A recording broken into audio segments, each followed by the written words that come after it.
ત્રિવેણી કાર્યક્રમ યોજાયો હતો। વન અને પર્યાવરણ રાજ્યમંત્રી મુકેશભાઈ પટેલના હસ્તે લોકાર્પણ એ ભૂમિપૂજન કરવામાં આવ્યું હતું। ઓલપાડ અને સાયણ સેન્ટરોમાં 2.58 કરોડના ખર્ચેના કામનું લોકાર્પણ કરવામાં આવ્યું હતું। નવનિર્મિત સીસી રોડ, ઓપન શેડ અને ગોડાઉન એ લોકાર્પણ કરાયું હતું। તેમજ 2.54 કરોડના ખર્ચે નિર્માણ થનાર નવા ગોડાઉનનું એ ભૂમિપૂજન કરવામાં આવ્યું હતું। પુરુષોત્તમ ફાર્મર્સ તરફથી આજે ઓલપાડ, સાયણ અને સુરત ખાતે નવા ગોડાઉન અને આરસીડીનું ખાતમુહૂર્ત હતું।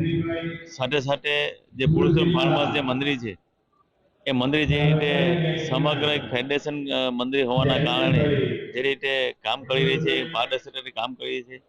ત્રિવેણી કાર્યક્રમ રાખવામાં આવેલો હતો। સૌથી પહેલા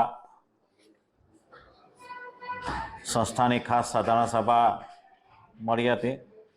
ત્યારબાદ મંજૂર થયેલા કામો પૂર્ણ કર્યા હતા તે કામોનું લોકાર્પણ હતું અને સાથે સાથે નવા કામો મંજૂર કરવામાં આવ્યા છે તેનું ભૂમિપૂજન પણ આજ રોજ ગુજરાત સરકારના માન્ય મંત્રી શ્રી મુકેશભાઈ પટેલના વરદ હસ્તે કરવામાં આવ્યા છે।